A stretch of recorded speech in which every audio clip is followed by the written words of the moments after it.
Hey, it's Conrad Thompson, and you're listening to Everything Pro Wrestling. Folks, welcome to Everything Pro Wrestling. Everything Pro Wrestling is a show by the fans, for the fans. I'm your host, Conrad Cushman, being joined tonight by Derek. We are here to review AEW All Out 2022. I'm seeing a lot of mixed reviews online. I'm interested to hear what the people have to say. We're going to try to get through this show because it is now Labor Day. It's a little after 12 midnight when we're starting this. So lots to talk about, lots to get into. We'll do the intro and let's get into it. Everything pro wrestling, they can never be you. Listen to the podcast here for the people. The best show that's here, so listen in. Let the knowledge begin. The opinion and the lesson, yes. Everyday pro wrestling, they can never be you. Big shout out to everybody who is watching live with us. We are greatly appreciative of all of you who have stayed up and fought the good fight to join us on this live show. Please comment, fill it up, hit that like button if you're watching live on YouTube. Audio version, leave us a 5-star review. That helps out the podcast. All those algorithm things that you think aren't true, very much so true. So make sure you guys are plugging that in for us. And here's your reminder. Later on today, you are going to get a podcast from me and Sean. It is our first episode of Clash of the Podcast at 6:05 Eastern Standard Time. We are going to be talking the Cerebral era, get Sean's thoughts on All Out, and we're going to be talking a little Clash at the Castle as well. Make sure you guys are there to join us for that conversation as well. Adding some new things to the podcast, trying to help out with some of the stuff. Let's get into some quick shout outs from everybody who has joined us. Matt Lopez, first one in the house, saying good evening. What is going on, Matt? Thank you. Terrell in the house. CM Punk begged MJF to come back. What? Dark Elite Eric in the house was good. Let me see. Ed Fry's in the house. What's good, gentlemen? Heard that was there was some good and bad on this card. Gonna sit back and listen. Y'all let me know what happened. I shall. Ori says, Conrad, the devil himself is back. HBK Tokyo says, Clash at the Castle over All Out. I don't know. I heard some complaining about that yesterday, too. Maybe you are right, but Tony wants to make Dynamite and Queens big. Yeah, we're going to have to see what happens with this. There's a lot of story to be told with all of this. If you guys haven't, make sure you share this online. Tell a friend, tell a buddy, bring them on in.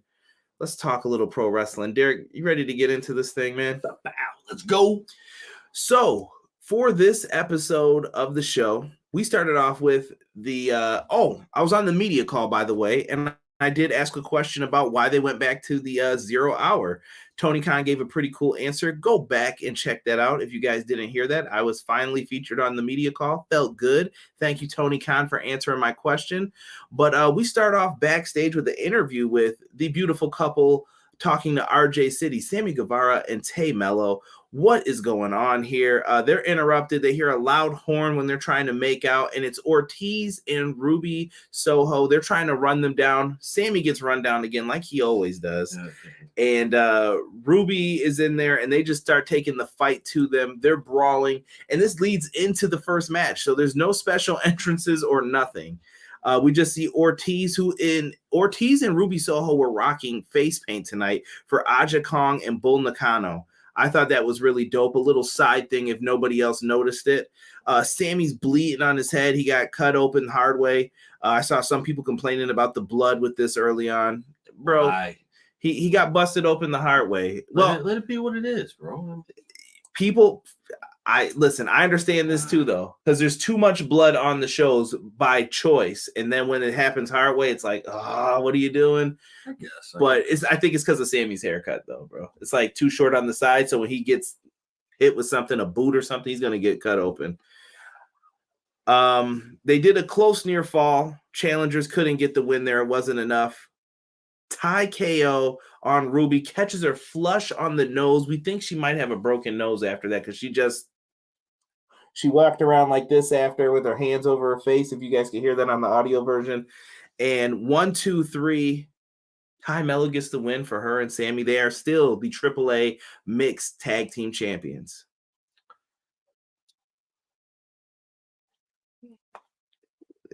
I thought it was good. It was cool. No. I'm just playing, bro. It wasn't bad. You know, it was serviceable. I mean, it did what it was supposed to do. I know I say that a lot, but you know, I don't want to sugarcoat anything. I mean, if it services the card in a certain way, then that's what it does. Right.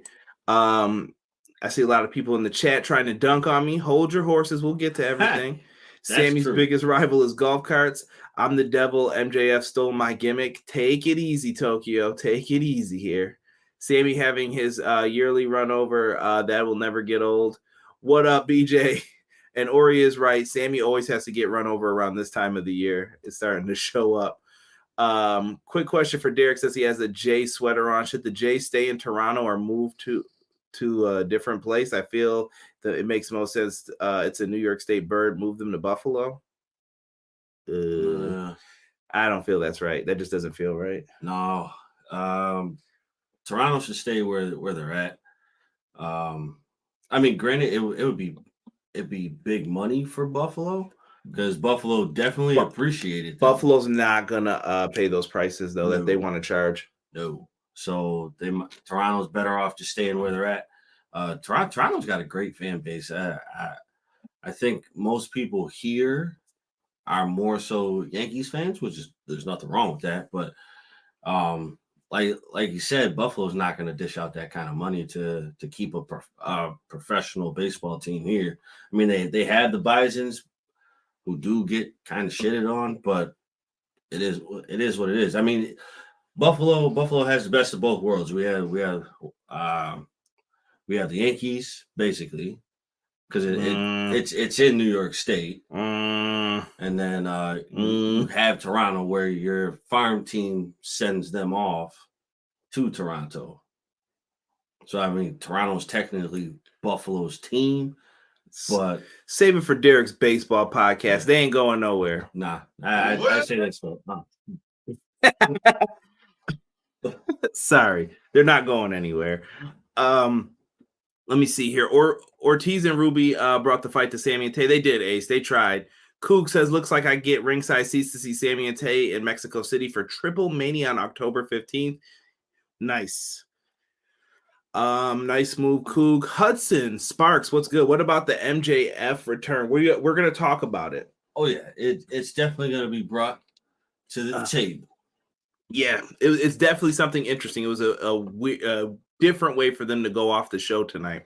Very, very different way, but I liked it, though. Yeah, we'll get into it because I want to kind of tell the story piece by piece. We're going to run down the whole card here. Keep them in Toronto. Can New York City handle 3 baseball teams? Hell no. They should have let MJF cash in and win, but it's not Money in the Bank, though, Juke. This isn't WWE. Money in the Bank makes no sense. I've said this a million times. Money in the Bank makes no sense from a promoter aspect. Why would you not tell someone when you're going to cash in? The promoter would want to promote the match. You get what I'm saying? Like, I like how they did it better in Lucha Underground. You could tell me in 1 week when you want to do it, but you're not going to tell me that night, like, I'm cashing in tonight. Thanks. Because you want to advertise it. It makes no sense. Hope Ruby is okay. Wasted opportunity. I will disagree with that fully. MJF should have showed up and took the title off Punk. Better ending. That's not the rules, though. That's not what it's never been like that.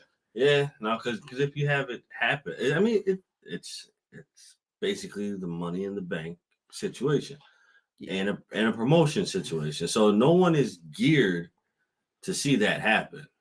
Everybody's geared to see, maybe like an attempt at most, but to see someone actually take the belt off of somebody right then and there, I don't think anybody's geared for that. Let me see here. I'm just saying that the ending was mid. Who didn't know MJF wouldn't be there tonight? Predictable. Predictable isn't always bad. I'm going to tell y'all this till the end of time. One day, you know what was unpredictable? Finn Balor joining the Judgment Day with Rhea and all them. You know why it fucking sucked? Because the reasoning behind it was stupid. You left someone who was undefeated on pay-per-view to go hang out with someone who is losing all of their matches. And guess what they're doing now? Losing. Yeah, that was so cool when they did it on Raw, right? Everybody was like, oh, yeah, Judgment Day, this is cool. I was like, no, that's dumb. And that's exactly what I'm talking about with predictable. No, the predictable thing was the smart thing, in my opinion. Yeah. When it came to that. And that's an example of just in wrestling, you can't do that stuff. You know what I will say? I will say, I think the way I would have done it, I would have left MJF stay away from the end of it, because honestly, bro, I forgot all about it. I was actually anticipating this to continue on to Wednesday, more so like keep the anticipation going. I think I would have ended the show with Punk's audio clip, and then something. Well, I thought that was Tony Khan talking. It was, but I think I would have had that, and then maybe like a hidden message at the end of it. I don't think I would have revealed MJF right now. I would have done it at, the next Dynamite show. Right. 6 saying he didn't think it was bad. Matt Lopez put being Money in the Bank, you get your ass beat on TV every week, KO'd by a boxing world champ. That is also true for what else has been happening. Yeah, triple threat at SummerSlam. You guys are bringing up some good points.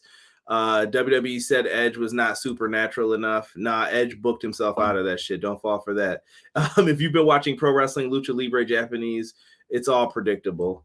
They shouldn't have had this match. What was the point of Mox winning 3 days ago?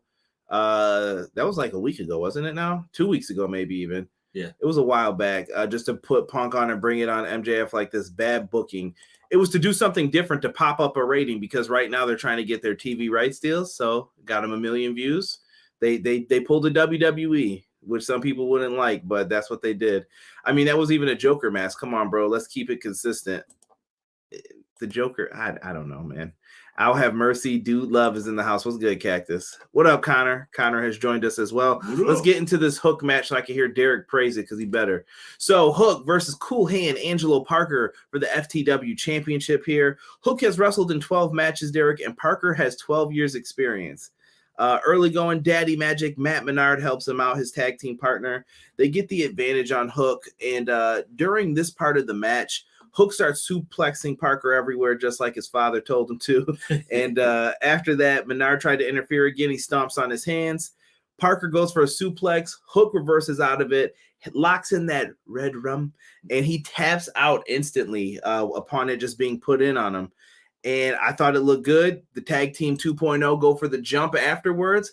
And who makes the save but the man in the front row? His boy who does his theme, Action Bronson, shows up and puts a little body on 2.0 with a reverse waist slam. Honestly, you know what? I was very impressed with that. I didn't think Action Bronson would actually do something like that. Like I because when most people come in, they come in and it's like, well, no, he actually came in and actually slammed somebody, which is nice. I like to see that. He should have put the aioli on him after he was done. That man likes to cook. Oh, yeah. A said Full Gear is coming. I mean, that wasn't even oh, no, I read that part already. I apologize, sick. Wait, so Punk's foot is healed? Apparently. Kyra is 100% spot on. Predictable is not always bad. Thank you, Coog. It's not. Maybe they should have left the show with the audio recording, even if everyone would have figured it out. I think they would have known. Love what you're doing. Keep it up. Thank you, Mike. I appreciate that, man.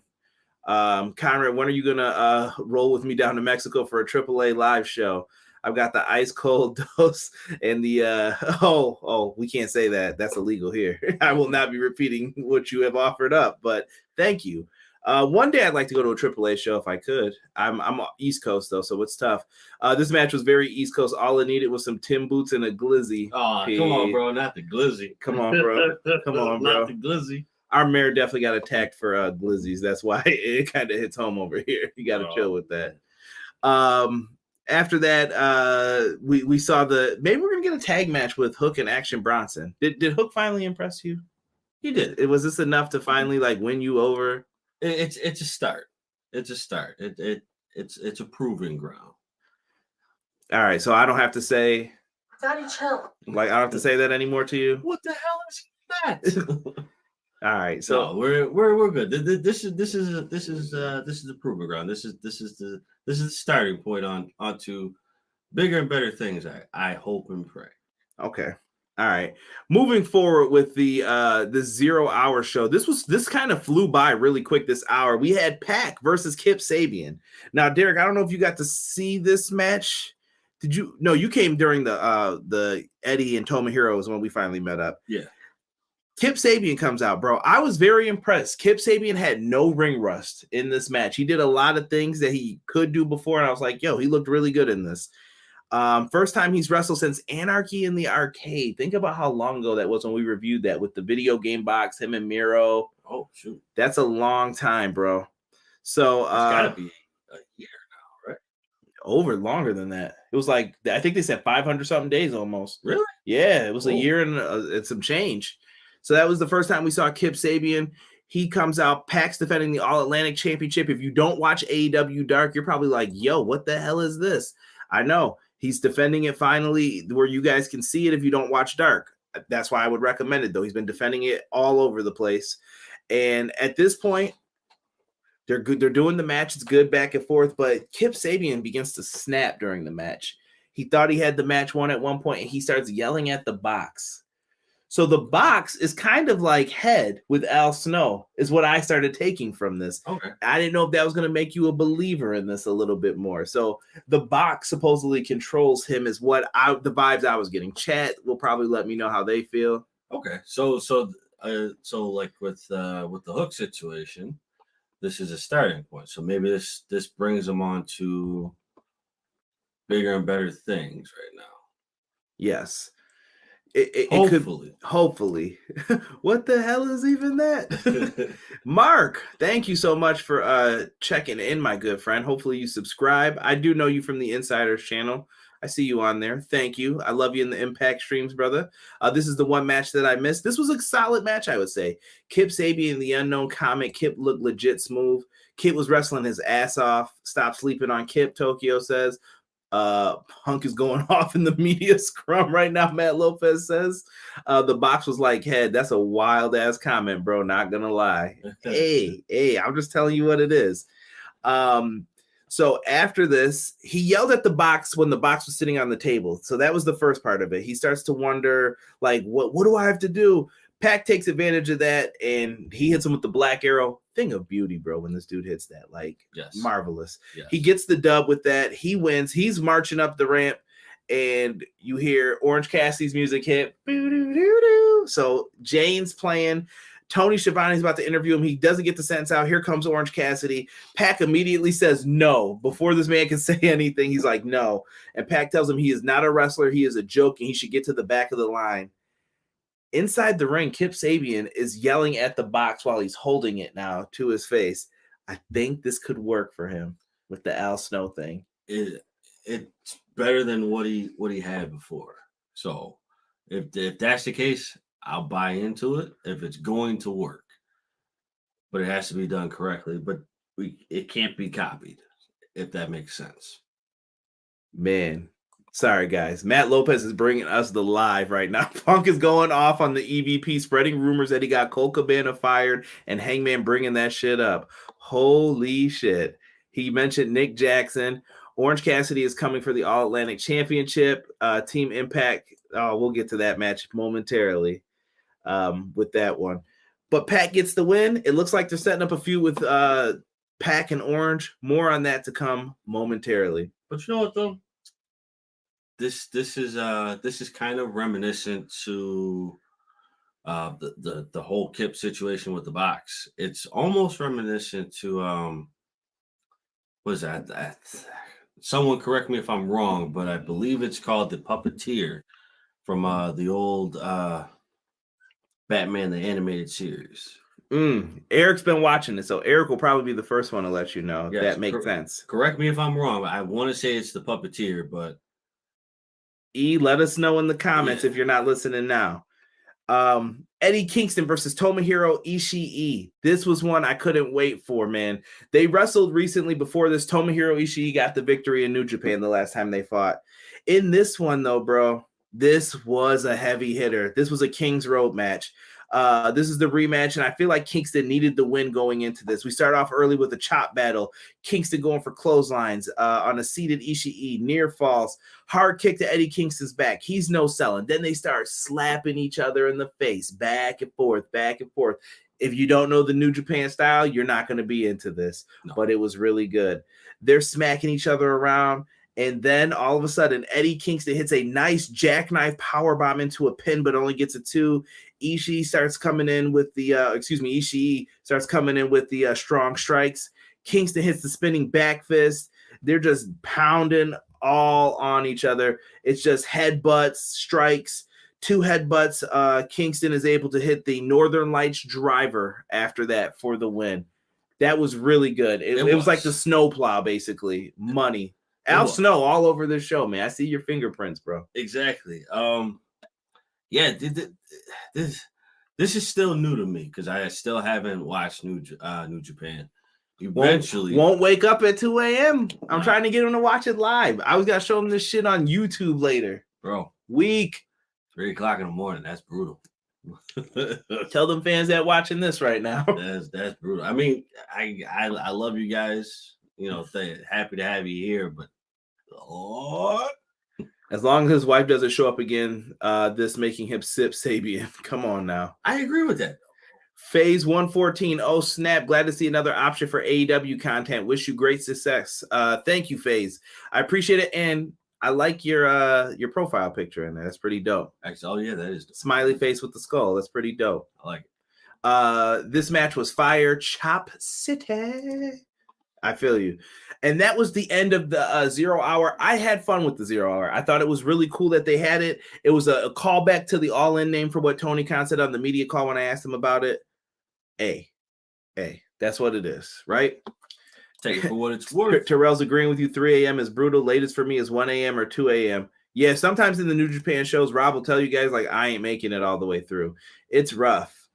But it is rough. It is. But right now, we're going to hit y'all with that main card stuff. So we've got everything all set up. They decided right now for this one, let's kick the night off right. Casino ladder match. First 2 wrestlers to start off were Wheeler Yuta, Ray Phoenix. Next person entered into the match was Roosh. Roosh came out, and he could have definitely just ran up the ladder and probably grabbed it. Right, exactly. He took way too long. Way too long, bro. Way too long. I don't know. I wasn't feeling how long it took Roosh to get up there. He wasn't able to. Andrade's the 4th person who comes out. Yuta gets caught with a flipping powerbomb onto a bridge ladder. Poor Yuta's back and neck. He was just getting crushed in this one. Yeah. Claudio comes out. Claudio has to be a beast of a MFer, bro, for how strong he is. Because if you watch this, I don't think this spot went right, and Claudio was able to hold a ladder and just shift over. It was like, I'm just going to move you slowly and dump you out of the ring. He basically did that with Andrade. Right. Yeah. He wedged the ladder into like the 5th rung, pointed it down, and then picked it up. And then when it wasn't moving, he's like, okay, well, I'll just pick this whole thing up. And Andrade's like, yo, what are you doing, bro? And just dumps him over the top rope. A thing of beauty. The strength of Claudio is amazing. But that's what you have to do when you have to improvise. I could be wrong. I thought I knew where he was trying to go with it. So I think it was more so like, here, I'm going to push you. I'm going to flip you over. But it didn't work. So he improvised and went the other route, which is also still good because he still played it off like, listen, I got to keep the balance. This is what I'm going to do. Boom, boom, boom. Throw you over the side. Game plan done. I think the person that impressed Derek the most came out next. Dante Martin in this ladder match. Yes. This dude was all over the place. Yo. Springboard on ladders, springboard on the people's back. Dude, Claudio did the pop-up power bomb and launched this dude into the air. He was like, whoop, on the ladder. I'm about to climb up and get it. Right. This dude was everywhere. I thought he was really good to go in here. Pentagon comes out. He's like, yeah, Andrade, I'm just going to hit a destroyer on you on the ladder. Ray Phoenix is doing, I don't know where this table came from. All Derek heard was, yo, where did that table come from? Frog splash from Ray Phoenix on the Roosh, who's on the floor. They're down and out. And then it's time for the last person to come out. And we get a bunch of people wearing face masks, black hoodies, and they come out, and it's Stokely Hathaway and everyone who's given his business cards to. The Ethan Page, the Lee Johnson. These guys were all in there to make sure that this business was taken care of. W. Morrissey's out there. Ethan Page, the Ass Boys. All of them were out there with Stokely. Stokely climbs up, grabs it, and then the Joker comes out, and we hear Rolling Stones theme, Sympathy for the Devil, and he hands it over to this person. He looks like he's going to reveal himself, and he says, nah. Doesn't do it, and we have to wait. We talked about what happened later on with this. Just, whoa. I thought this was an interesting way to do it. I got Black Phone vibes from the mask. That's what I took the mask to be from. You know what? I think I would have booked that differently. I would have booked it differently. Just a small part of it. So you keep Stokely Hathaway and everybody else that he signed. Yada yada yada. He gets the casino chip.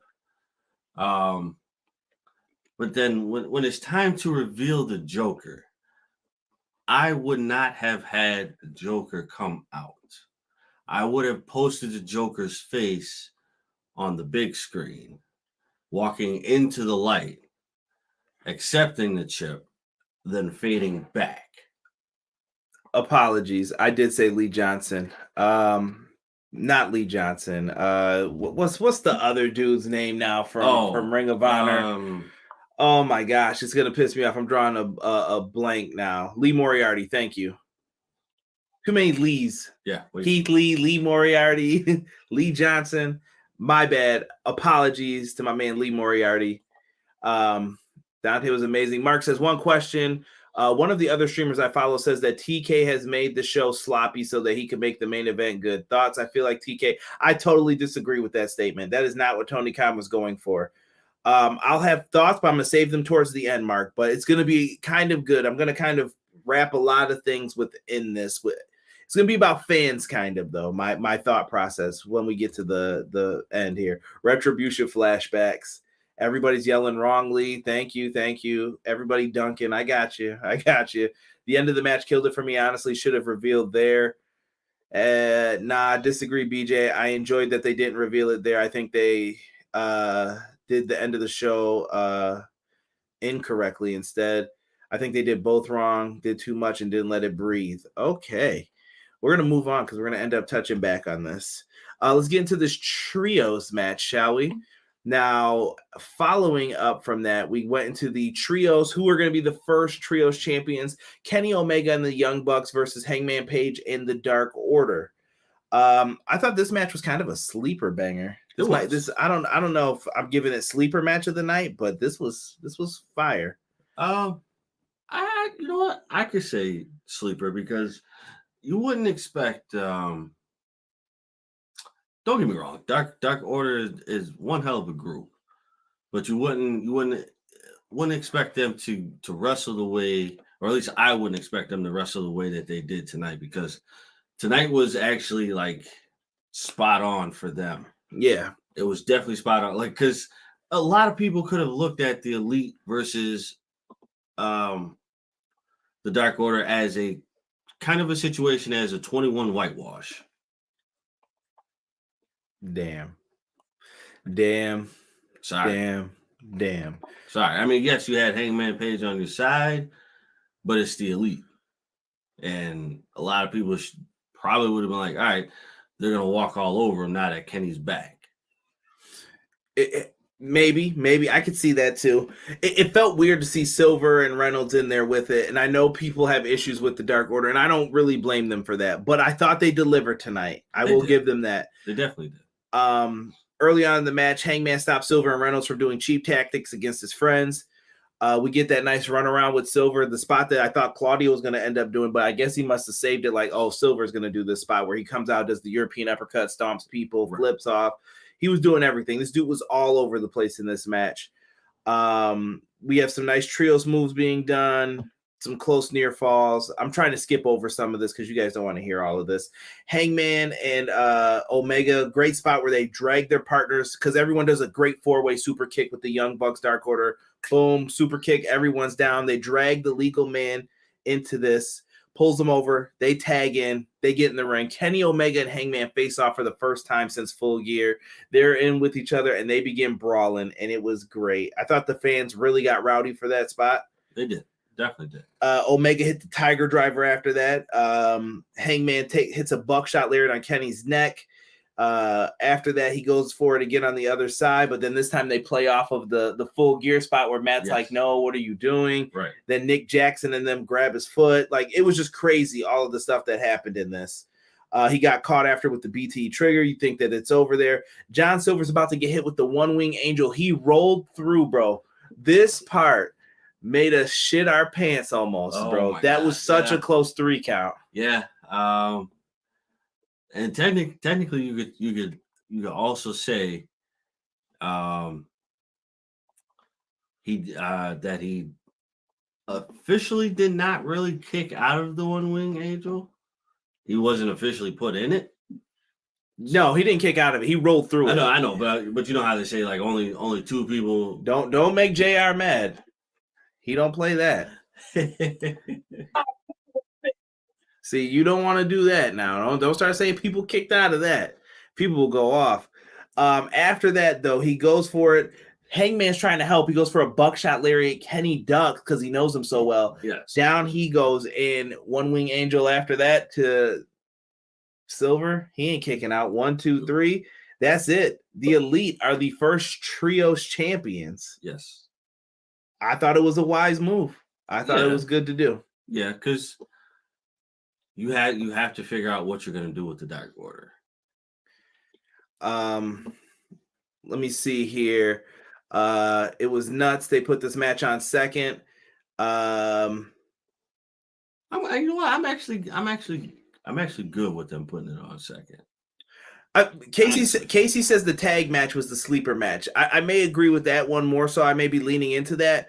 But I still think this match over-delivered on my expectations, though. I will say that. Oh, yeah, absolutely. Absolutely over-delivered. Let me see here. This was a very good match. The false pen, I thought Silver penned Omega, bro. You ain't the only one, bro. We were out of our seats for that spot. We were like, I know they didn't just do this. Match was great, but neither team should have been in that match. He wanted House of Black or Best Friends in there. Listen, that was hard to satisfy everybody. I heard everybody split on that for what people wanted to have happen versus what actually did. I would have liked to have seen Best Friends actually bag that, but I'm not a beggar can't be a chooser either. So I like that. Next up, we had the TBS Championship, Jade versus Athena. This had one of my favorite entrances of the night for the pay-per-view. Athena came out with the wings. She had new wings. They were kind of bigger, larger, with a lot of colors on them. She came out with her usual contacts in and everything else. Cool, great. That wasn't the entrance, though, that I'm talking about. Sorry to bury that. But it was Jade Cargill coming out as She-Hulk. I thought it was tremendous, breaking through the brick, looking way more in better shape than I could ever. And I know that's not even a word what I just said or a proper sentence. I don't care. Amazing. She-Hulk. I just love the look that happened in this one. This one came out swinging, bro. They like top rope stunner early on Jade. I had a fear that they were going to say it was done there. And I was like, what are you doing? Right. Yeah. Definitely nervous about that one. I wasn't expecting that. I was definitely expecting, like shots fired early on, but like not that early on. Like that was too quick. That was too quick. Shots fired. She-Hulk from Casey. I love She-Hulk. Both women were stunning. My goodness. Yes. And I will say, I thought in this, Athena did keep it together, I think, for what the match was. Because during this, the baddies got dropkicked. Layla Gray took a horrible bump against that guardrail. I know she's going to feel that in the morning. Oh, yeah. That was rough. Kiera Hogan definitely ran away from it. Smart. Yeah. She got away. She ended up getting taken out later on. I don't have notes on that. So after this, dude, they were doing a bunch of stuff here. So she went for a second top rope stunner. It didn't happen. I felt like they were rushing in this match. Yes. I don't know if they got time cut or what happened, but I felt like they were just trying to go boom, boom, boom, boom, boom, boom, boom, boom. And I'm like, slow down. Less is more. You've got all my attention. Yes, I agree with you on that, man. I think the one awkward part was when Jade stood there for the amount of time that she did. Casey brought up another one too. The baddies were late on the Jade, so Jade had to kick out of the stunner. Yeah, they were like a second late. They should have been over there a little bit faster. Right. Let me see here. Jade versus Athena was great. I actually thought Athena was going to break when she hit the Eclipse on She-Hulk. I mean, Jade streak almost ended. Man, that was absolutely crazy. I don't know what you would need baby oil for, Cactus, but yeah. I hear you on that, Casey. Casey said Jade over everyone, basically. The match was okay. Nothing to go back and watch. Jade Cargill is money, though. I agree with that. She is. Yeah, I agree with that. This match shouldn't have gotten a bit more time, but it was a good one. And the rumor I saw online from some of the people who would know was that this match had more time. It was weird. Like, I don't know what happened with it, but eventually she goes for a springboard. She gets caught with a pump kick. Jade hits Jaded 37-0. It's that simple. The right person won, in my opinion, here. If it wasn't Chris Statlander winning, now I think we have to find out who is the person Jade should lose to. That's going to be something I think has to happen organically, but when and where is the time and place? I couldn't tell you right now at this point. I don't see it. Honestly, bro, I think he asked who's Jay's next opponent. I don't know. I think the only person that has the best shot of taking it off of her right now, Britt Baker. I don't know. I wouldn't do that either, though. Britt doesn't need a title. True, but who do you put in place of Chris? That's a great question. I wonder how close Red Velvet is to being back. Maybe Red Velvet could challenge for it. I don't know if people would get behind her. I don't know. Like I said, this is gonna have to happen organically. Casey comes with an interesting option. Hater after she puts her colleague away. Could be the right move. A lot of people were asking for that. We cut backstage to a CM Punk interview. He says he's fighting Jon Moxley. He's fighting for the city of Chicago. He beat me once. He beat me once, but he's not going to do it twice. He was fighting for the nurses of Chicago, the teachers of Chicago. It was a good, heartfelt babyface promo. It was. You know, it was the classic, like in my eyes, classic like Rocky situation. Terrell, this is a point that I want to bring up later. I'm going to bring this up later, guys. Please stick around. I know this is going to be a little bit of a review, but just stick with me. He said, oh, no, Derek, not Britt. There will be a huge outrage against AEW if they did that. Maybe Ruby, maybe Sasha Banks. She did not return at the Clash for the Castle show. Right, but you can't do Ruby because what has Ruby done to prove that? Hold on, D. I'm going to get to this because what was just said there, and it's not Terrell. It's something I'm going to bring up with an issue I have with this show. I might get some heat for it, but I could take it. Now, next up, we had a 6-man trios match. This is part of the thing that didn't make sense. See, me and Casey talked about this offline. Me and Rob, me and you, me and Brian Williams, Matt Black. Shout out to them. Thank you for doing the preview and prediction show. We talked about this. Some of the matches you were kind of like, well, why are we doing so many trios matches and blah, blah, blah, blah, blah throughout of this? Those were issues, but I thought this match was great. FTR Motor City Machine Guns get a little heated early on in this one. They even had Sanjay Dutt come out with the shirt that says fight like an 8-year-old brat on. He's a heel. And the ref got to restore order in this. We saw great double teams by Motor City Machine Guns. They're a tremendous tag team. Like, Impact is lucky to have them. I can't believe we haven't gotten a match with like them and the Young Bucks, them and FTR. I think you could put on some bangers in AEW with this. Absolutely. I gotta say, this is probably my first time watching Motor City wrestle. They are really, really good. I will agree with you and anyone else on that note. They are really, really good. One step closer to getting them to watch Impact, baby. Nah, it's just a quarter a show, bro. 99 cents, not even a full $1. You get a discount. We're pennies away. So, Cash Wheeler's legs became the focus of the offense here. Alex Shelley got caught with the big rig. Jay Lethal comes in. hits his double cutter. Boom, down go both members of FTR. After that, Wardlow comes in, headbutts Jay Lethal. Dude, I don't know what he does on that clothesline. Like, this is going to look really weird when I do it, but he does like this, and then he brought his arm back over. It looks so vicious. I'm like, bro, that probably looks so weird when he does it, but it looks great. I gotta admit, bro, that was actually smooth. And he had like the roar in between it. It's like, whoa. I see a lot of people asking, did Sasha sign a WWE contract? We don't know. Triple H kind of commented on it, and it was kind of positive. So I don't think it's a dead situation yet, but I don't know where it is at this point. We'll have to see. Another great match. I agree. Team Impact should have won this. Hail Sabian, gosh dang it. Ain't nobody said that since he beat Bully Ray for the world title. Hail Sabian. FTR is amazing, so great, and Wardlow is a beast. So after Jay Lethal gets hit with that clothesline, Powerbomb Symphony, FTR and Wardlow win. Following it up, Jay Lethal's crew comes out. Samoa Joe comes out with the television title, and he just starts beating ass. I like it. Yep. I like it. Joe's back. He ain't done with Jay Lethal yet either. The beef is still on. Yes. I like that. Dax's daughter comes out. Her name was Finley. Finley, yep. She comes out. They let her break Sanjay's pencil. He gets upset. And then, her daddy gives him that mean right. I went home happy. That was like an old school angle, you know. I just watched Reed Flair beat up Eric Bischoff, and I thought it was the greatest thing. He was like a little kid just tackling him because he was a wrestler at the time. Right. It just works. You know what? I love any kid that has the name Finley. It's a great name.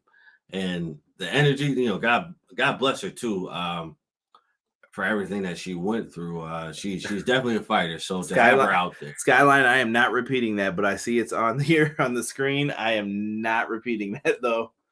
Derek, give Bound for Glory a look. Bound for Glory looks like it could be pretty good. Just got the info from the media scrum. I hear you on that. I'd rather shove $1 in a claw machine than punt the stuffed animal off a bridge. Wow, you guys are rude. Happy Joe is back. Love a fight. When can we see Dax's daughter wrestle -1? It could happen on the Indies one day. Never say never, man. Maybe they'll both want to become wrestlers. We'll see. Yeah. So here comes my jaw-dropping match of the night, guys. This is the one where I was kind of like, yo, did they just do this? Ricky Starks and Powerhouse Hobbs. Now, Derek got this one right, I believe, with Terrell and several others. Yeah. I went against the grain here. I picked Ricky Starks for the W. I thought Ricky had it all. Ricky came out. He looked fantastic tonight. Oh. Great entrance gear. He looked like a star. And instead, so earlier today, I had heard a rumor that there's big things lined up for one of these two. It was the person who won this match is the name that I saw. And Ricky was in here. He was trying to get offense, but he bounced off the ropes. Yo, basically, I'm telling y'all this.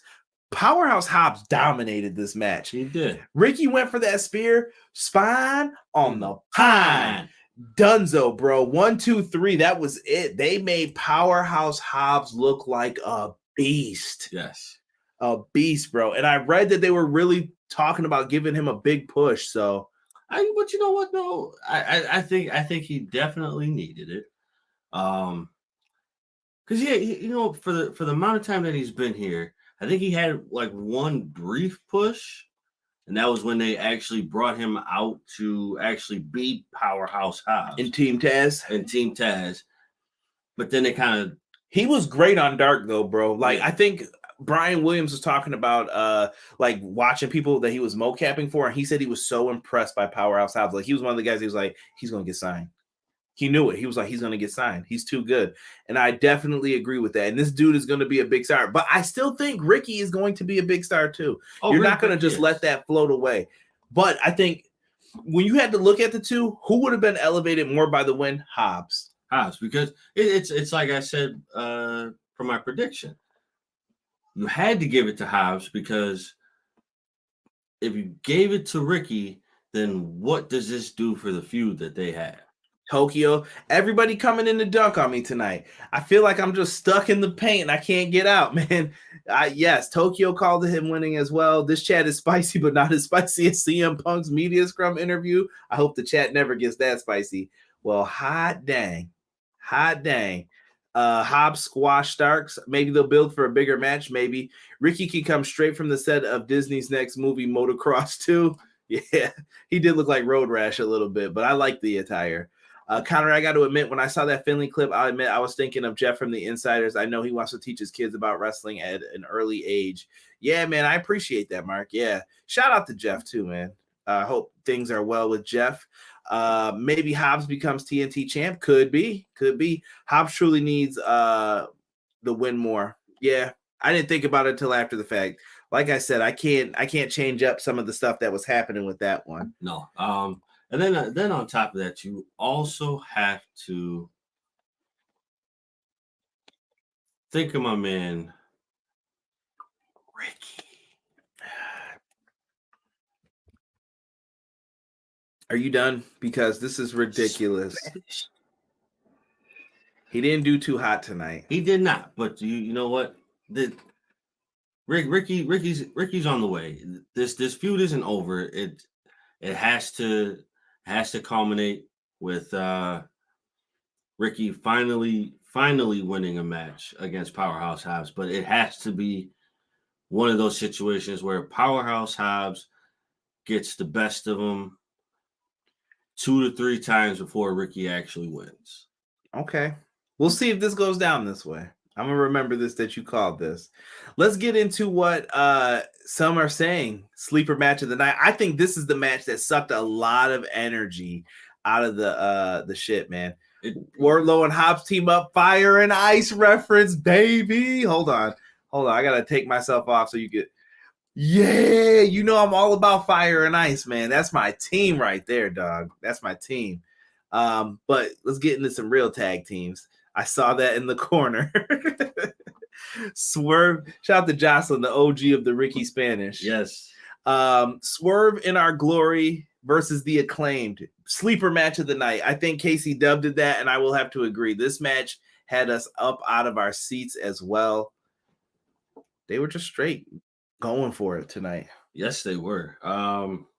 Definitely had us on the edge of our seats. I flip-flopped through this whole match the whole time. Bro, Derek flip-flops every match. I don't fall for that. So in this, the fans were chanting in the Keith Lee tone, oh, bask in his glory. They were saying, oh, scissor me, daddy. Chicago is wild for this. Wild. I love AEW Chicago. Like, this won me over, put a smile on my face for what they were doing here. Absolutely. But I also could see the issues with it. Chicago seemed to have turned on Swerve and Keith Lee early on in this one. This was one of those things where you're just like, yo, what in the hell happened here? People just turned on them in the matchup instantly. Bowens falls off the second rope, grabbing the injured knee. Swerve and Our Glory take advantage. Why wouldn't they? They're competitors, right? Right. Swerve hits the big old double stomp after a suplex on Keith Lee. Very close 2 count. The fans were really into this. We saw a mic drop onto the floor from Max Caster. Max Caster was diving over top ropes. He was doing whatever he could. Max was doing his thing. We saw some blockbusters hit from Buff Daddy. Buff Daddy. Somebody was picking him on World Tour. That was somebody's guy. So after that happens, the fans are getting upset. We get a mic drop in the ring. Keith Lee makes the save at 2. Fans were chanting bullshit. Keith Lee got there in time. It was just he should have moved a second faster though. He should have moved a second faster, but he definitely got there. So for those who didn't see it, he definitely got there. The rest was hit 1, 2. You better get here, and he just got there in time. Perfect that Keith Lee got into that one. I just don't know, man. The crowd got mad, bullshit. Then we saw the power bomb for the double stomp for the win. Fans were upset that the Acclaim didn't win, bro.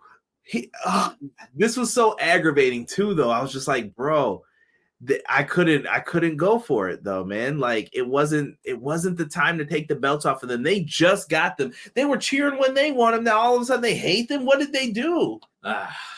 This is just the Acclaim bias. Like they love the Acclaim, and I get it, bro. Yeah, but you know what though? I appreciate the Acclaim bias because it was definitely that situation where bask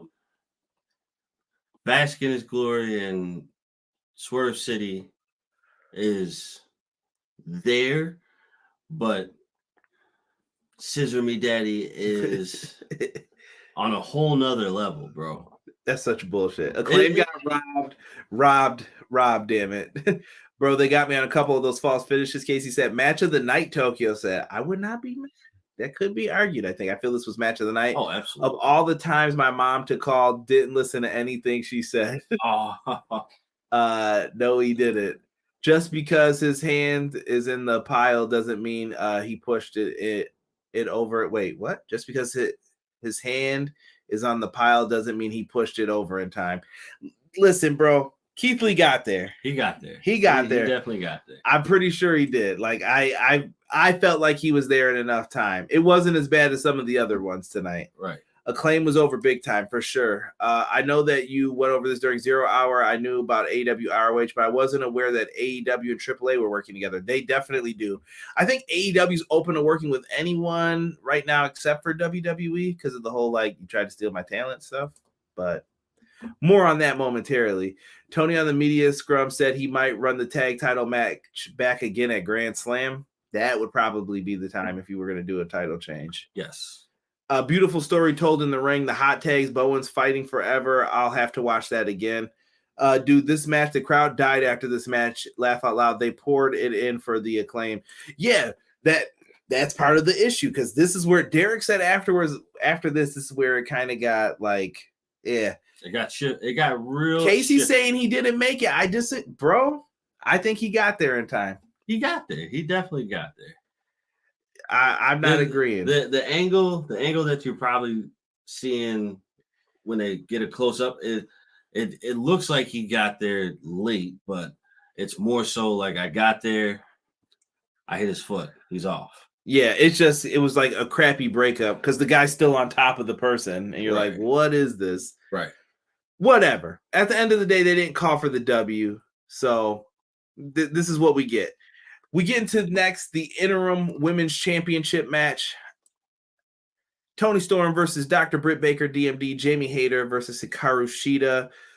We saw a bunch of pin attempts that started off this matchup. Hayter finally stops it by locking in a half crab. I just thought of Lance Storm every time I see that move. I don't know why. It's just a thing. Shida gets taken out. Jamie Hayter dumped her on the top of the ramp. Fans were feeling Jamie Hayter in this. Like, do you guys agree with that too? Like in the comment section? Like, I don't get it, man. Like Jamie Hayter was loved. She was. And I was just like, man, they're pouring it in. But I feel like they were able to reel that one back. Yes. Because I was like, well, what happened with Jamie Hayter? Go back and watch in the beginning. They were like, Jamie Hayter, clap, clap, clap, clap, clap. They were trying to boost her up a little bit with Chicago. But you know what threw me off though? Because I think like the whole situation threw me off because they were cheering for Jamie, booing for everybody else. But then when Toni Storm won, they all popped for it. I'm like, whoa, time out. What are we doing here? Well, Derek has jumped to the finish apparently and just told everybody. I'm sorry, but it's just I'm sorry. The Chicago crowd had me all messed up, bro. Chicago loves Hayter. Peach is in the chat. I'm a hater, Casey says. Yeah, so Shida comes back. She tries to beat him down with the two kendo sticks. Ripcord lariat on Shida. 1-2. Baker pulls out the ref. Unbelievable. How could you do that? How could you do that to your friend? You just don't pull out the referee like that. No, it's you got to let it be. You have to accept it. That's what it was. How could you do that to your friend? How could you? Shout out to BJ for sending me that. How could you do that to your friend? Afterwards, Toni Storm hits two tornado DDTs, and Storm pinned Hayter in this. Found that very odd as well. I think this could lead to the breakup between them. Maybe. We've been saying this, though, for like a year, I feel like, that it's finally going to happen. But see, I think they missed the opportunity again because you started this a long time ago where Britt had the title and then Jamie, what match was that? Britt had the title, Jamie picked up the belt, but then Britt took it back from Jamie. Was it This was between the Thunder Rosa time periods. Yes. Yeah, I don't remember what the match was specifically where she grabbed the belt. Maybe it was that Battle of the Belts or something like that. I can't remember now. Whatever the case may be, she took the belt back from Jamie and had like hey, okay, thank you, but don't ever do that again. You started that then, and then you kind of left it alone. This was the opportunity to pick it back up. I mean, you kind of did it, but then you kind of backed away from it again. So now how do you build the dissension again with this whole, Jamie versus Britt when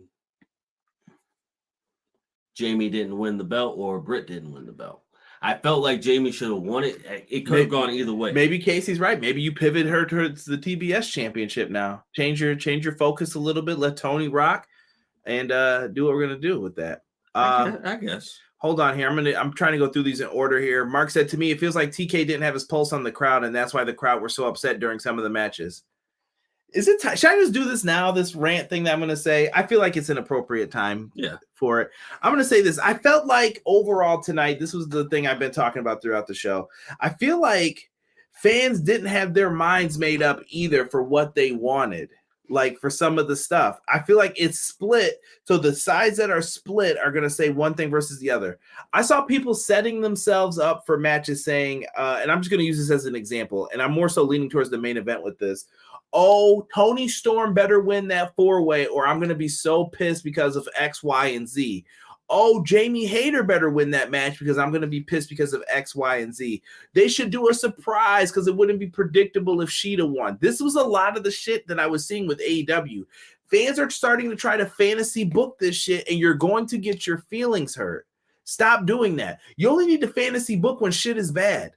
I don't know why people are doing that right now. Right. If it was so bad, you were like, I could have booked this better. Okay, I hear you on that, bro. It's fun to do it. But did Tony do anything that was super egregious tonight? No. I don't think so. I don't think he did. I mean, at the end of the day, so some people, again, this goes back to beggars can't be choosers. I'm sorry, you can't beg for something and then choose what's going to happen. Shut up. I just think sometimes fans will ruin certain things for themselves. And you can have your own opinions on it. And yeah, you can like whatever you want to like. But what I'm saying is don't set yourself up for disappointment when sometimes the outcome is kind of right in front of your face. And it's like, you're saying something that's probably not going to happen. And you're like, I'm going to be so mad if this happens. I saw it. I was reading it. And I was just like, that doesn't make sense. So to me, did Tony not have his finger on the pulse of the fans? Or were the fans so split because they wanted certain things to happen? I think they were split because they wanted certain things. The Acclaim should not have won tonight. I will agree with that call. I would have made the same call if it were me. I'm just putting it out there. Just because you didn't know going into it how over they would be in Chicago. I wasn't expecting that. Jocelyn said she lost Bleacher Report lost signal halfway through. That absolutely sucks. I would tell them so that you can get a refund on that, Jocelyn, because that's garbage. I think the fans would have wanted to be either Hayter or Tony. I agree, Matt. Those were the only two options you had. Hayter versus Baker for the breakup of the team. Hayter wins. Hayter goes on to face Jade. Perfectly said, Casey. Was it Rio when Hayter did that title? Yes, it was the Rio match. Yes. When Rio beat Britt Baker for right before leading into Battle of the Belts. Oh, yes. Look at that. Look at that. What is that? That's some pop-up video shit right there. Some VH1. There you go. 6 degrees of separation or whatever with everything. Something like that. The bakery looked delectable tonight. No comment. No comment on that. Scrumptious. Inappropriate. So next up, we had this feud, Jungle Boy versus Christian. I just want you guys to know Christian Cage is the best prick in wrestling. This dude definitely put 5 stars up afterwards, saying that his match was 5 stars. I love this dude. Christian is always going to give you the best of the best, no matter what he's doing. I don't know how many times I said it on this show, but it made me feel so good with this one. Jungle Boy versus Christian. Christian got slapped by Jungle Boy's mom. Looked like he may have just not cared, but Christian was like, okay, that's what it is. Jungle Boy makes his entrance. He's looking for Luchasaurus from behind him. Luchasaurus comes through the heel tunnel, and he just choke slams this dude on top of the metal grate near the entrance area. I was like, yo, what is going on? Luchasaurus never helped Jungle Boy in this. Everybody was like, oh, he turned face. He never turned face. He stepped to the side. He let you do what he was going to do. Christian knew way too much stuff in this feud. I don't think people picked it up. Like, he knew when Jungle Boy was going to attack him that night. He knew when Jungle Boy was going to be there every time he got away because he knew the plan already. That he did. And I bet you Luchasaurus was feeding him the info. Oh, yeah. Luchasaurus brings him down. He takes Jungle Boy all the way over, and I know it didn't go down like this, but I just wanted to use the soundbar. Friggin' power bombs him through the table in front of his family. Jungle Boy says start the match because baby faces just do this type of stuff. Why, I don't know. Yeah. Christian hits the spear. Jungle Boy kicked out. Everybody's like, yo, shocking. Christian's not. Kill switch. Boom, you're done. 1, 2, 3. Christian destroys Jungle Boy. Very weird for that one. CLB, creepy little bastard. For those who don't know, shout out to Stone Cold for that. Christian got back control of Dragon Zord, Dragon Dagger, and Dragon Zord. Christian is a great heel, fantastic work. Christian took no bumps and won it all out, truly outworking everyone. Jungle Boy got a beat down. Jungle Boy's back was messed up. CJ and I called it, yes. And I like that he came out the heel tunnel. Like, that just signified, yes, I'm still a heel, guys. Right. Sorry for the away. Had to help my sister's son play with his toys. Hikaru Shida should have won. What a swerve with Lucha, making it known that Jurassic Express is extinct. Didn't hear your soundbite. It was I am the table. I am the table. I'm going to bed now. I know you are going to talk about this during the main event, but when that Joker spot came, some of the people were thinking it was Bray Wyatt was going to be the Joker. Nah, fam. Nah. I don't know what they're going to end up doing with Bray. Bray's in the position Punk was in 7 years ago. Right. He's going to take whatever offer comes to him, and we'll see what he does with it. That's if he steps back in the ring, if he decides to, because I think, and I could be wrong, and forgive me if I'm wrong, but I think there was another death in the family. I don't know about that for Bray. I've read that he was working on movies. You're hearing a lot of rumors and stuff with him right now. We don't know what's going to happen. I was thinking it was Bray or MJF tonight. Listen, nobody's wrong for thinking that. I just don't know where Bray's going to show up at this point. I don't know what to say. I don't know what to do. Would I love to see Bray again? Yes. I just don't know what fits best for him right now. He's going to have to probably think it through and see what he wants to do. Honestly, I think I would love to see him back, but I think I'd even love it more if he stepped in the movie scene. I'm sure he'll have something coming out for us soon. He'll probably be explaining that. I just don't know where he would fit in wrestling right now. You guys could probably tell me what you think on that. Boom, that happens. We find out Dynamite Buffalo. There will not be a Dynamite review this week, but you're getting Clash of the Podcast tomorrow at 6:05 with me and Sean. We're going to talk about it. Death Triangle versus the Best Friends was announced. Full Gear is happening in New Jersey at the Prudential Center. It's officially announced. They're going to get Rampage the day before as well. We also are getting Lionheart, Chris Jericho versus the American Dragon, Bryan Danielson up next. This was a technical wrestling match here. I like the Hurricanrana getting reversed into the walls of Jericho. Danielson, Tope Suicida out onto the floor. Lots of reversals. Tombstone pile drivers being reversed in. Jericho hits his lion salt after hitting it. Danielson looks for the triangle. Jericho's able to get out, and he slingshots Danielson off the bottom rope. Jericho put Danielson in Derek's favorite, the Lion Tamer. Love it. Knee on the back of the neck, stretching him out. Jericho goes for a release German. Daniel rolls through, hits that running knee, 2 count.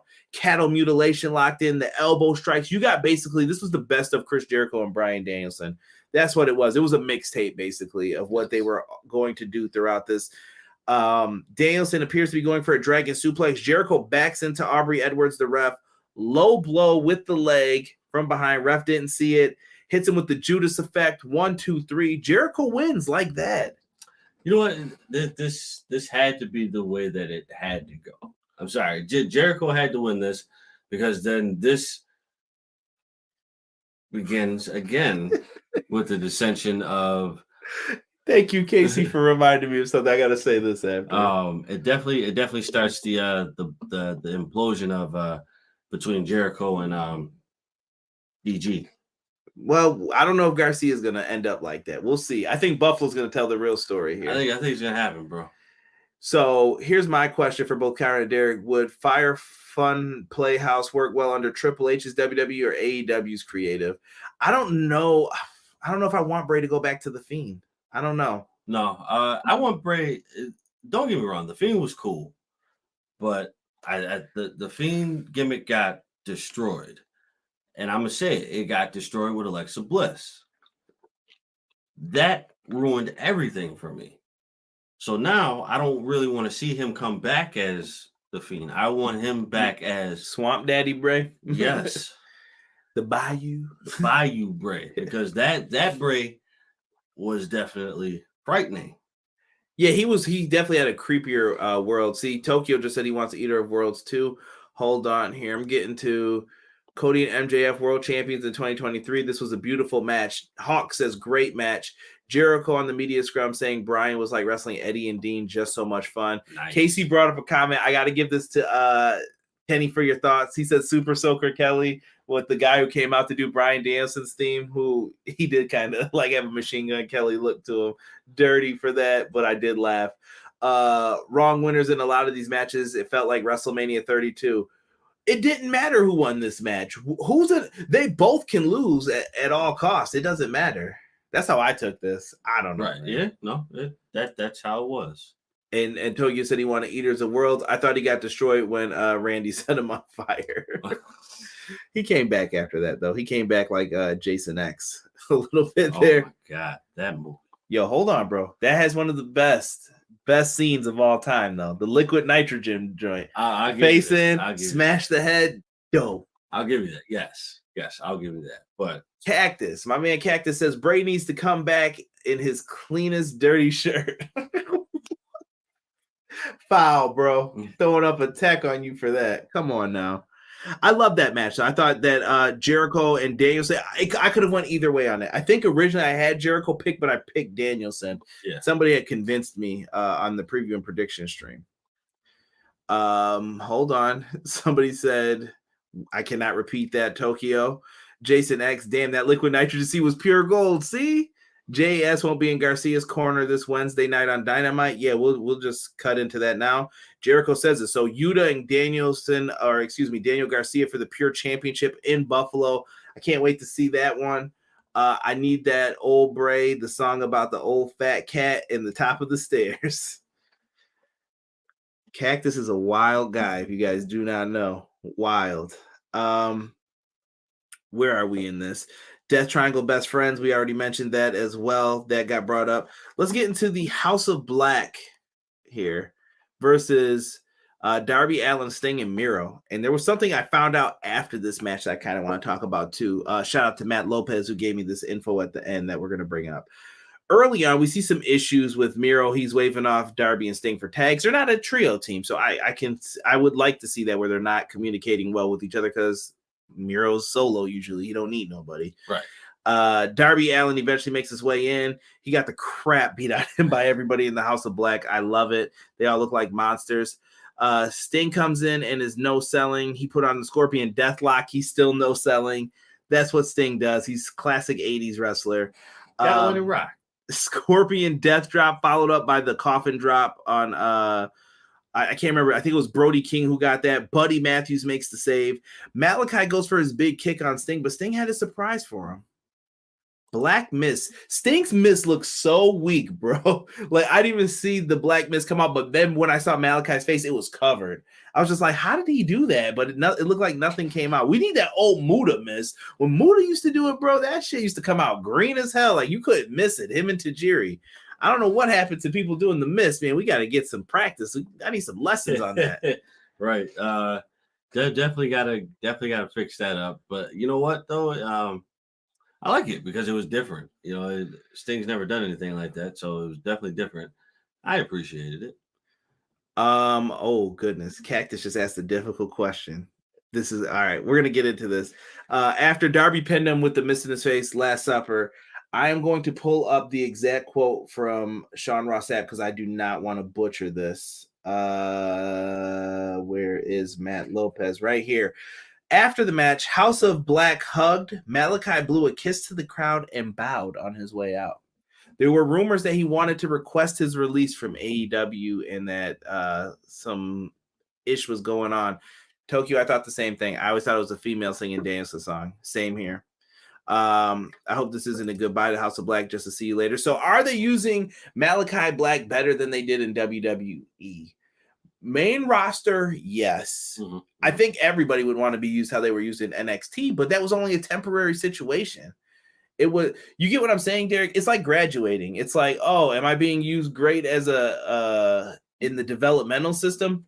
Baseball or any sport. Right. Yeah, of course you are. You're the star on this team. But now you're on the main roster. Are you a star here? No, they weren't using him like that. So where is he better off? I don't know at this point. I don't know what's going on with him. I couldn't tell you.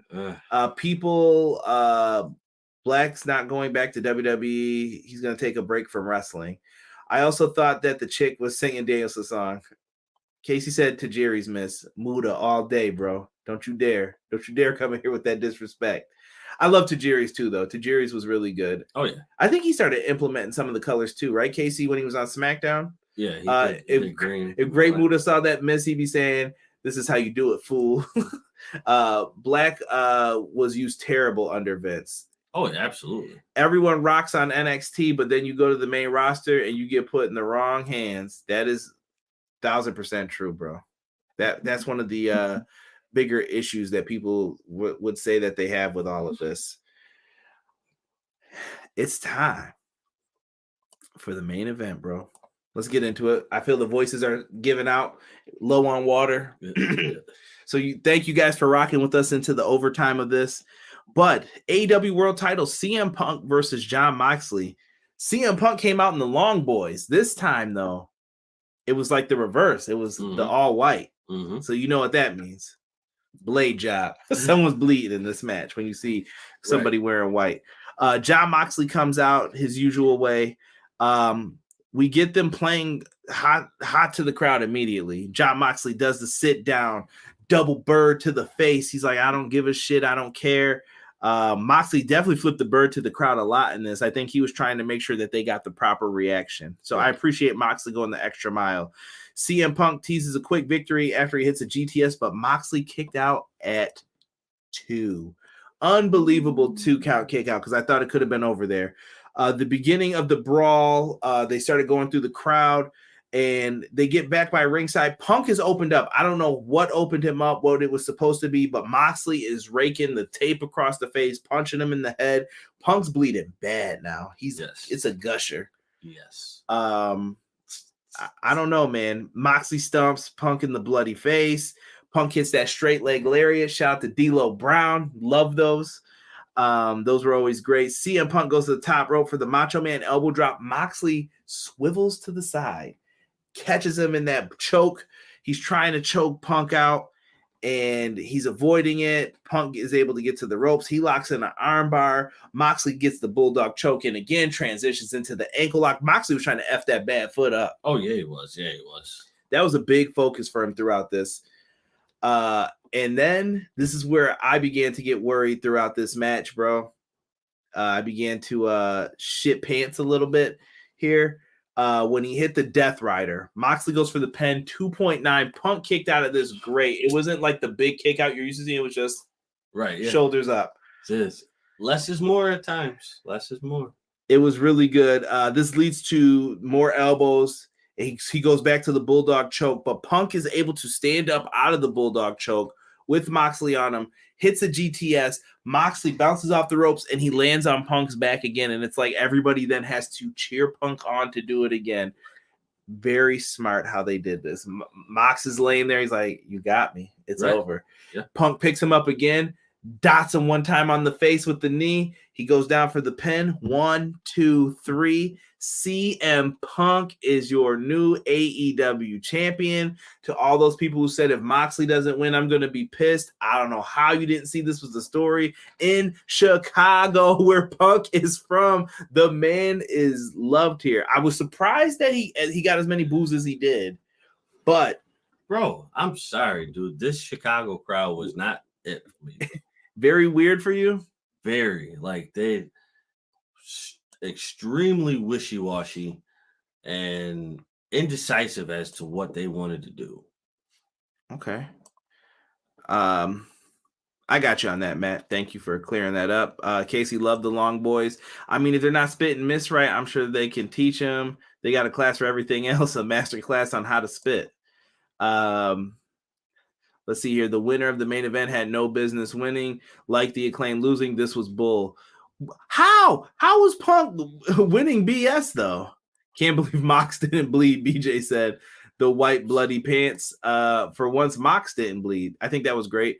Punk got thrown into the corner of the ring post. I think that's what busted him open. Thank you, Casey.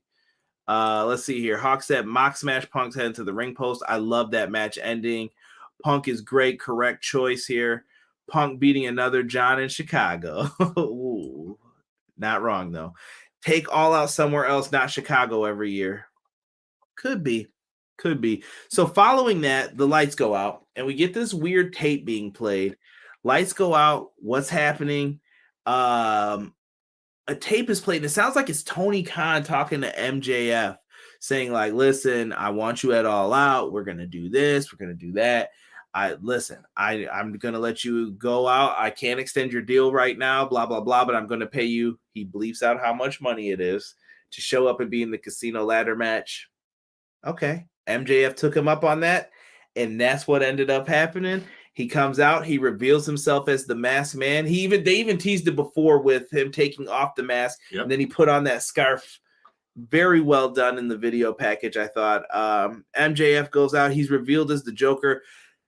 I don't know how everybody felt after this. I kind of was like, okay, cool. That's how I felt. I was just like, it's fine to me, but I don't know if people took this like, oh, this sucked or too obvious, or maybe they should have waited. I don't know. I don't think it was a situation where it sucked. I think it is a situation to where people think that it was too obvious. Again, this goes back to what I said before in the beginning. Like, I don't think the Joker, aka MJF, should have even came out. It should have just been like, hey, he appears from the darkness on the Titantron, then disappears, and Stokely Hathaway and everybody walks away. Let's see here. So it feels weird that Punk got squashed 2 weeks ago, then was able to pull off a full match. BJ, I'm telling you, bro, I really think they just hot-shotted the angle so that they could get that 1 million views. They couldn't crack it. And I don't understand how people just aren't watching AEW enough for them to get that 1 million like every week. Right. Yeah. I don't get it. WWE's numbers are going up. They're not. I know that doesn't matter with this, but Tony Khan is trying to get a new deal. He also wants to procure somebody putting Ring of Honor on for them. That stuff matters right now. It does. And they're going to do whatever they can to hype you up and say, watch my show, watch my show, watch my show. Absolutely. It's marketing. You have to do what you got to do in order to get to where you want to be. There's gonna be big games coming up. Basketball's gonna be back before you blink your eyes, and football starting next week. Yeah, they're gonna be hoping they're not getting moved around for Rampage again. Right, that's a big problem for Rampage too, getting moved around. He said, "What do you mean? How? I mean those audio tapes leaked after the match with Punk saying he'll pay MJF to come back. Yeah, I wonder how the roster feels about Punk." That sounds like a mixed bag. Tokyo put the devil is back. All the MJF was too much and needed to breathe. He should have revealed himself as soon as he put his hands on the chip. The voicemail stuff should have been left for a promo package on Wednesday, BJ feels. So is MJF AEW's male heel, or is he their Miz? No, he's definitely like their top heel. To me, I don't know. He's in a better position than the Miz was ever. Truthfully speaking. Absolutely. I mean, Miz main event at Mania, I get that, but I think MJF's more cemented. Like, they have big plans for him, and he's not going anywhere. And that's more on Vince than MJF. You know what I mean? Like, I don't know. That's a wishy-washy kind of answer, Cactus, but that's how I feel. People are saying it was Vince or Austin Theory. Tony wouldn't comment on the Black Future or the post-match thing of House of Black. When it comes to AEW and basketball, I could sacrifice some of the basketball games for AEW, but if the Yankees enter the World Series, sorry, AEW.